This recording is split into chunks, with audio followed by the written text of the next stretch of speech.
This is your newsroom for today, Thursday, June 11th, 2025. We're broadcasting to you on E1, SKAR TV, NTN, and TARZEE TV in Bartica. In the headlines, President Ali slams fractured APNU+AFC as coalition of incompetence, says PBPC is Guyana's true unifying force. If they are the elements of coalition, then what are we talking about? Former APNU+AFC Minister Sydney Allicock backs President Ali for a second term, citing PBPC's support for Indigenous communities. The GCCI's president calls on local businesses to ditch informal practices and seize Guyana's booming investment wave. Guyana exported over $1.9 billion in goods to Trinidad and Tobago in 2024. GoInvest Head says local firms lag in tech adoption, but Jamaican partners could offer critical support. And in sport, Massy women's CPL heading to Guyana from September 6th to the 17th, and new Golden Jaguars head coach to be announced by June 21st.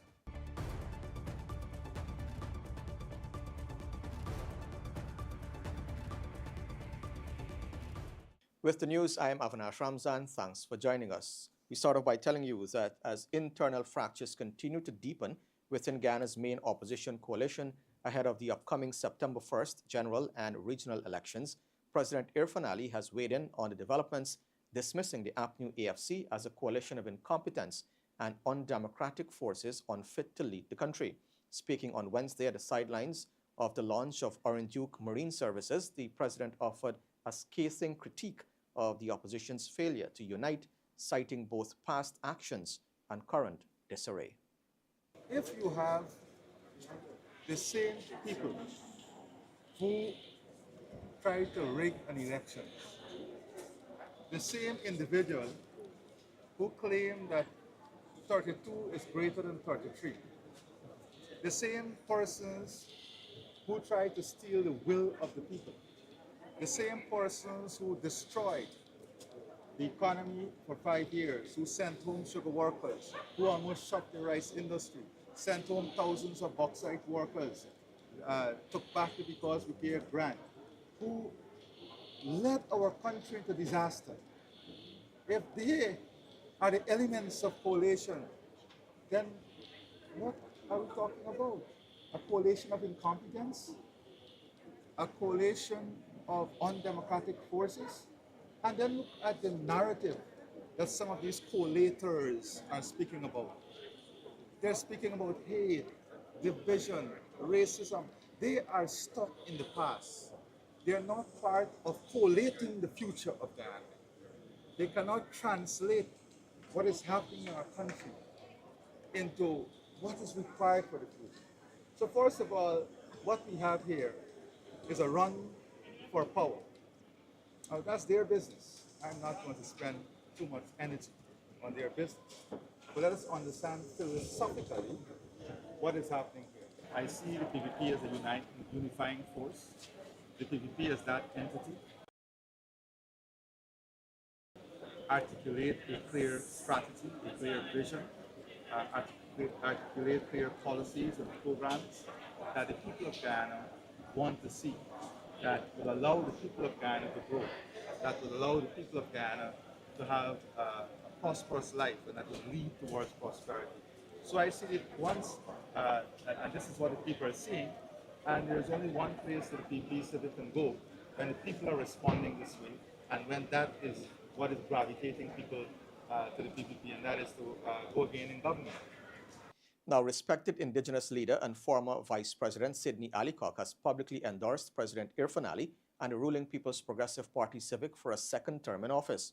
Allicock, who served as Minister of Indigenous Peoples Affairs under the APNU+AFC administration and hails from the Guyana Action Party, that's a key representative of Indigenous interests, cited disillusionment with the state of the opposition and the PBPC's commitment to Indigenous development as key reasons for his endorsement. Speaking exclusively to Newsroom on Wednesday, Allicock reflected on his time within the APNU+AFC coalition, describing a growing sense of marginalization for smaller parties like his. We never could have come together in terms of the coalition. And coming up to this election, although we had meetings with both AFC and the PNC, there was never a time that we were confident enough that we were ready to go, because it would have appeared everybody wants to be president, not seeing the bigger picture, not seeing what it could be for us to truly unite and sensibly discuss the way forward. Would you say it was an internal fight and struggle for leadership and power? I feel so. I feel strongly so, because you saw what happened to the PNC and the AFC. We were there in the coalition trying to keep the group together. But then, how long? Time is running out, and we couldn't very well stay any longer for supporting somebody. Mr. Allicock, with the current state of affairs, where do you find yourself in that coalition? Do you still see yourself as part? I, up to not too long ago, after consulting with friends in the city and those in the hinterland, I would like to see Guyana moving forward. And in the present, at the present state, I see if President Ali could be given the chance for moving as the president, if I may use that word, I believe much more could be achieved. What I would love to see is the unification of this country. President of the Georgetown Chamber of Commerce and Industry, the GCCI, Cathy Smith, is urging local businesses to embrace structural growth and move away from an informal way of doing business as Guyana experiences an unprecedented wave of investment and economic development. Speaking in a recent interview with Newsroom, Smith described the current moment as an exciting time for the country, acknowledging that while there are growing pains, the opportunities for sustainable growth are significant. It's an exciting time right now in Guyana. It's a really exciting time in Guyana. I want to advise persons, especially those in business, to be a bit patient with our country. There are growing pains. I know there are complaints of parking, there are of road construction being delayed. There are complaints of some people are saying they're not getting financing to do business. And by the way, on the conversation, what we have been seeing in the private sector is that there are more financing being available, even not just from the banking system and other financial institution. We are noticing that various private sector organizations are making financing available. The government is making financing available by ensuring that small companies and even new and emerging companies are getting small projects so that they can have, readily cash available for their business, right? So one of the things I want to say to businesses is to get away from the informal way of doing business. It's a really good time for us in Guyana.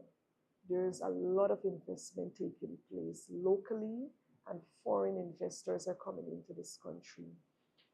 If you want to sustain, if you want to grow, if you want to make profit, you have to set up structures, right?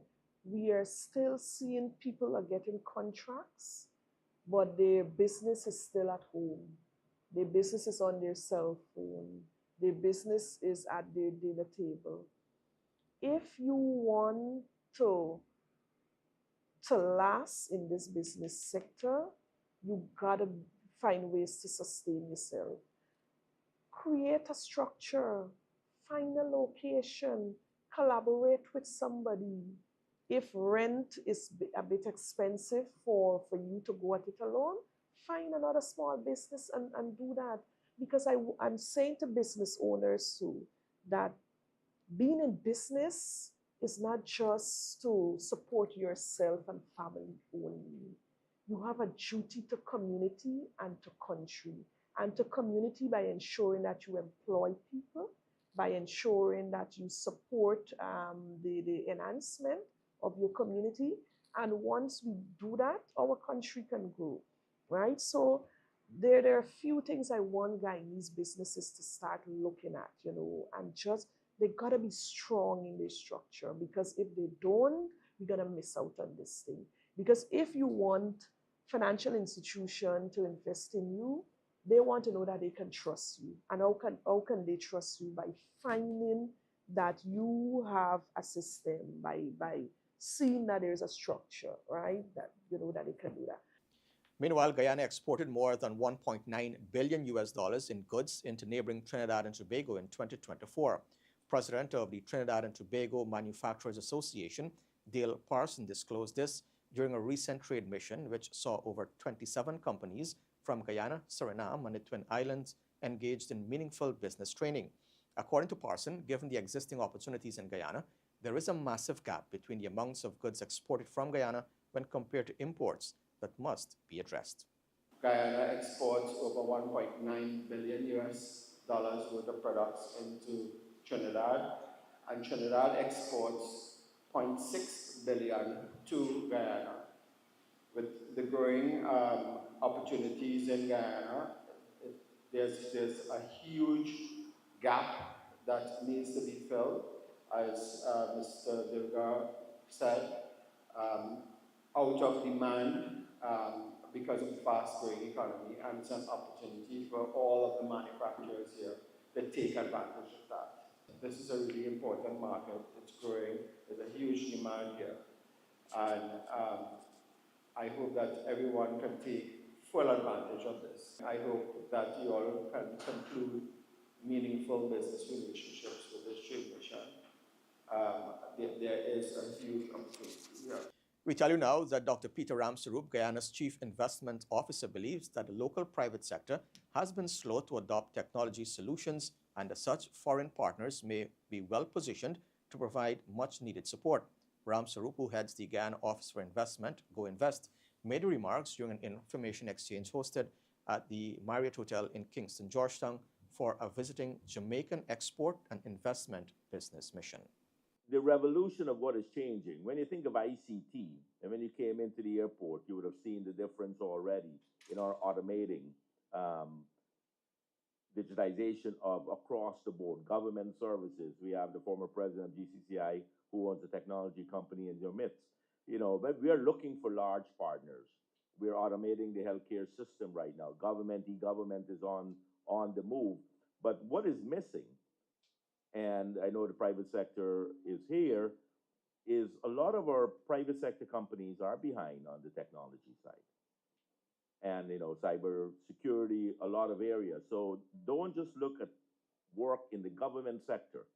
There are significant opportunities in the private sector, and I know our companies are looking to partner with you on that type of development. Here we are now, Jamaica is able to come in because we have the institutions. So our institutions are quite well developed. And it's not just the educational ones, the banking ones, the legal ones, the ones that Kelly Dawn runs, Jamaica Special Economic Zone Authority, well developed. So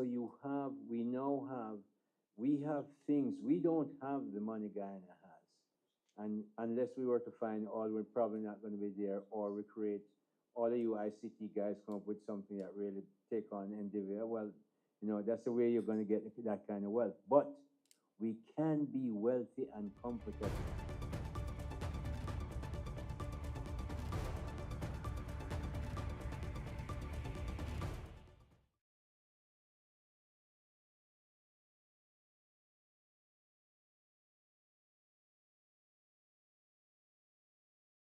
To strengthen your immune system, you need to nourish your body with foods rich in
The Labour Minister, Joseph Hamilton, on Thursday said efforts to eradicate child labour and sensitize persons include targeting students at secondary schools. Hamilton was at the time delivering remarks following a walk to observe World Day Against Child Labour, this year held under the theme, "Progress is clear, but there is more to do. Let's speed up efforts."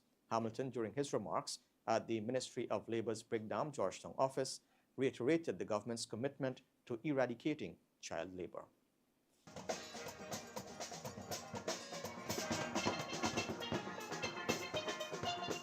The Ministry of Labour has planned a series of awareness events to raise awareness about the detrimental emotional and physical effects that children forced into child labour can experience. The ministry will visit more than 20 secondary schools across the regions of Guyana to engage the children on the issues of child labour. I would like to commend the work and commitment of those involved in preventing this issue, ensuring a bright future for our children. I would urge that such work be continued in the spirit of collaboration and also encourage community-driven leadership to prevent and address child labor. The child has a right to leisure. You must play like anybody else, like any other child. You have a right to that. Leisure. You have a right to grow up as a child and not to be burdened with the world of work at a very, very tender age. Guyana is enhancing its social development policies in a way that benefits persons with disabilities and positions the country to achieve the Sustainable Development Goals. Ravin Singh, the Director of Projects, Policy and Public Relations in the Office of the First Lady, said on Wednesday. Singh was speaking at Roundtable 1 of the 18th Conference of States Parties to the Convention on the Rights of Persons with Disabilities. Indeed, the Convention on the Rights of Persons with Disabilities created the necessary momentum for a significant shift in the approach to disability through its express provision on the right to non-discrimination, full participation in society, and equal access to opportunities for persons with disabilities. Guyana continues to honor its commitment under the Convention by prioritizing the inclusion of disability rights in development policies, a crucial step towards achieving the Sustainable Development Goals. Specifically, through Guyana's low-carbon development strategy, revenues earned from forest climate services and the natural resources sector are used to embed disability inclusion in all aspects of national life. For instance, through accessible schools, including adapted to the needs of persons with disabilities. A recent partnership with the Inter-American Development Bank will support Guyana's ongoing efforts to modernize and expand its social protection systems. This includes increasing coverage of the Public Assistance Program, which has already supported thousands of persons with disabilities through direct cash transfer and expansion of specialized training programs. We're also proud of the fact that Guyana offers interest-free loans through the Small Business Bureau to businesses led by persons with disabilities. Chair, although we have made significant gains over the years, there is still much work to be done to ensure the full and equal participation of persons with disabilities. The upcoming Second World Summit for Social Development presents an opportune moment to address the gaps in the implementation and recommit to the principles of the Copenhagen Declaration and Program of Action, while giving momentum to the 2030 agenda, ensuring that no one is left behind. I thank you. Now, sport fishing is emerging as a promising avenue for economic growth in Guyana. On Thursday, a workshop was held on best practices to develop a policy for sport fishing in Guyana's inland waters. The workshop underscored the need for clear guidelines, strong partnerships, and continuous monitoring to support the sport fishing industry. It was held in collaboration with the Food and Agriculture Organization, the Ministry of Agriculture, and the Sustainable Wildlife Monitoring Program. This is a very, very important workshop because what we're doing here, it's long overdue, I must tell you. We're finally here. And the fact is, the Fisheries Department, when developing modules, manuals, legislations, whatever, we do not do it on our own in isolation. And that is why we have these workshops where we present what was being developed. and you, the stakeholders, would have the opportunity to have a look at the documents and also to make your inputs, your valuable inputs, because you are the persons who are out there in the fields. You know more than us what is going on, what is best for the communities in there. And that is why we have these workshops. We also understand that for this industry to thrive, we must ensure clear guidelines, strong partnerships, and ongoing research and monitoring. In this regard, to advance the fisheries sector, sustainable practices must be adopted. As such, the Ministry of Agriculture, Fisheries Department, in collaboration with all of you as stakeholders, the United Nations Food and Agriculture Organization, Sustainable Wild Management Program, among others, have embarked on streamlining the management of fishing in our inland waters through the development of management plans and a legal framework. This, of course, has emanated from the increasing pressures of overfishing, climate change, and environmental degradation. RIWA has been the inspiration for many other locations, Rockstone, and also the private operators who've now ventured into sports fishing. With all of this happening, and your presence here today is really for us to bring all the pieces together and see how can we develop a robust policy that will not only further community involvement, protect the rights of Indigenous peoples and the stewardship of the land and waterway that they've taken care of, but also the very thing that is at the heart of all of this, protection of a species. So while it's good to focus on the economics, it's also good to remember that at the very heart of this, we have a huge role to play in the conservation of the fish species that is so important. When the newsroom returns, the financial, weather, and bridge reports along with sport. Stay tuned.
Welcome back to Newsroom. Now for a look at what's happening in sport. We're starting us off with some cricket news. CPL on Thursday announced that the 2025 Massy Women's Caribbean Premier League will be hosted in Guyana from September 6th to the 17th, bringing fans an exciting showpiece of world-class women's T20 cricket.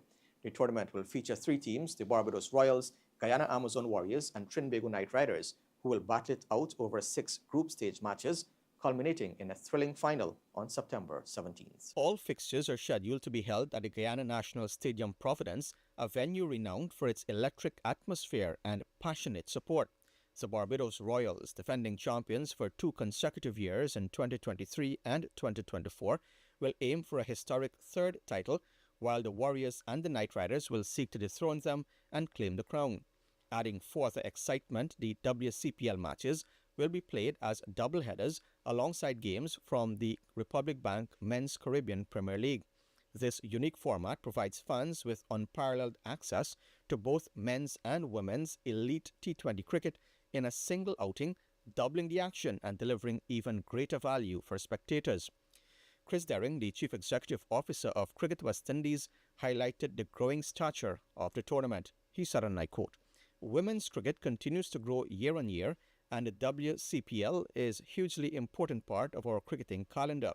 We are looking forward to seeing the best Caribbean talents play alongside fantastic players from around the world in what we are sure will be an excellent event."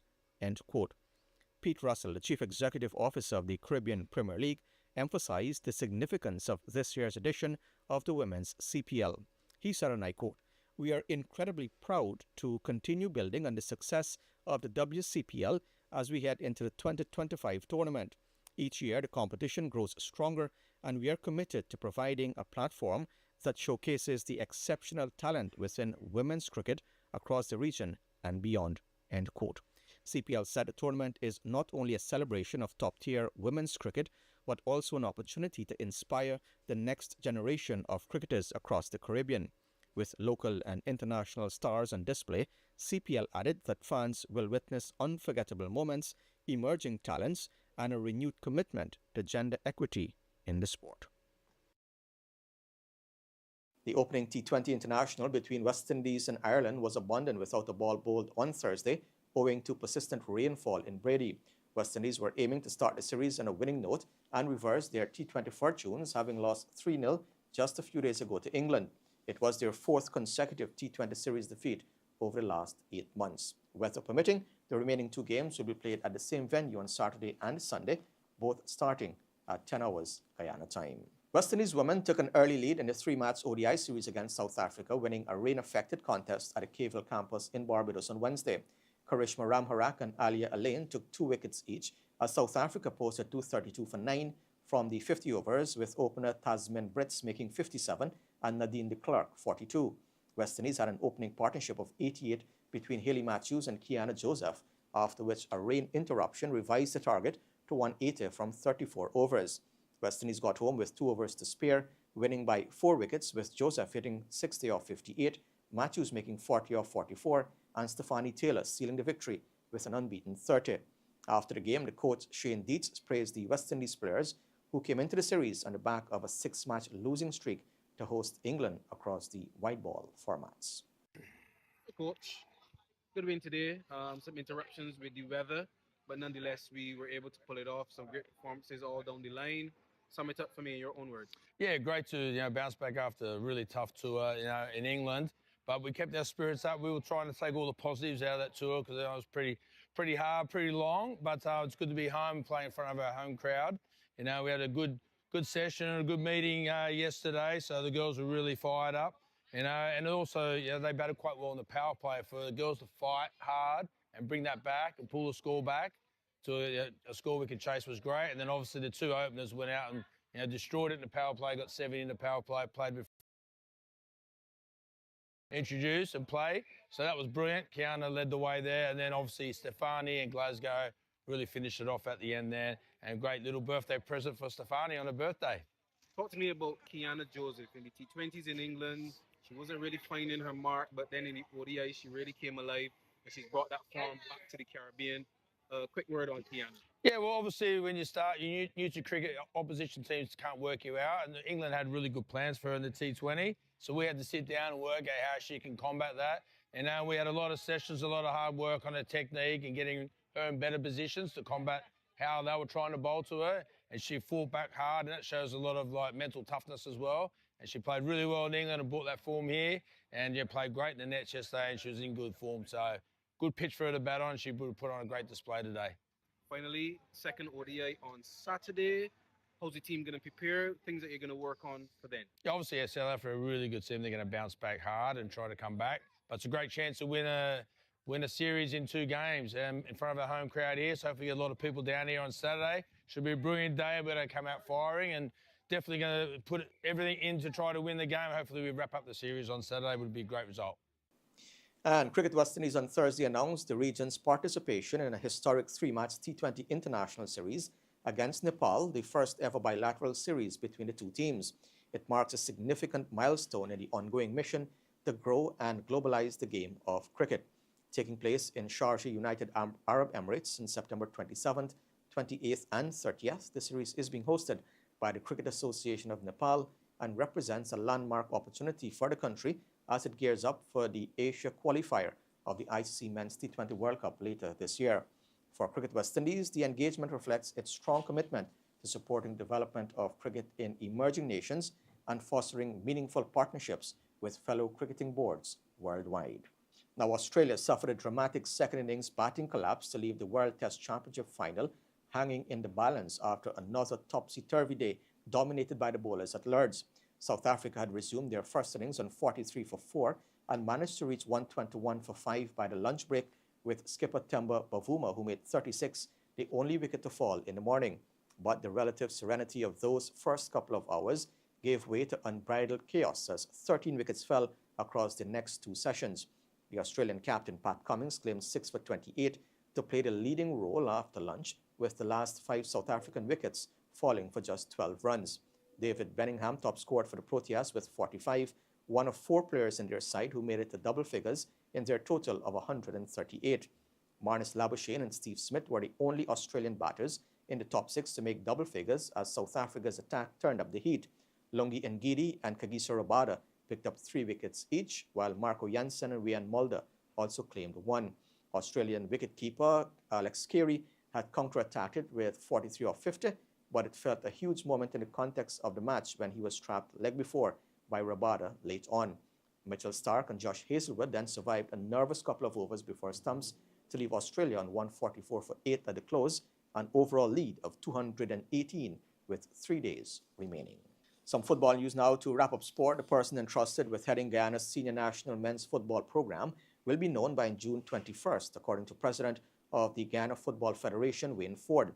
Speaking after the Golden Jaguars' 3-0 success over Montserrat in the final match of the CONCACAF World Cup qualifier on Tuesday, Ford said the final phase of interviews concluded on Monday last, and the committee tasked with the recruitment process is expected to submit its report to him by next week. In excess of 200 applicants expressed an interest in the job, Ford highlighted. The head coach role became vacant in October 2024 when the federation announced that it had ended its contractual engagement with the Trinidadian Jamal Shabazz. This was after the Golden Jaguars' winless run since their promotion to League A of the CONCACAF Nations League. Shabazz had previous stints with the national team from 2005 to 2009, 2011 to 2012, and 2015 to 2016. Since his departure, Wayne Dover has taken up the role on an interim basis. Well, first of all, I would like to take this opportunity to congratulate the Golden Jaguars. Despite the fact that we were unable to get past Nicaragua and we are not going to advance any further, I believe the nation and the program needed a victory tonight, and they delivered on that. There's only smiling faces here leaving the venue, which is very encouraging. With regards to the specific question that you asked, the final phase of the interview concluded Monday, and I'm expecting the committee that is managing the recruitment process to have a report to me by Wednesday of next week, the latest. And I'm hoping that by the 21st or before, we'll be making an announcement on who that person is going to be. Once we identify the top performer in the recruitment process, then we will get into the negotiation, salaries and all the different things, incentives. This is what hiring a national head coach entails. So once that process is over, we will move very quickly because we know the nation and the program has been holding their breath for a while, and we really want to get that out of the way. But it's been a very tedious process. As I would have announced, we had an excess of 200 applicants, and just dialing it down to the final 20 was quite a challenge. So I'm happy that we are at the final stage of that, and we're hoping to make announcement no later than the 21st of June. Well, first of all, I have been completely removed from that process.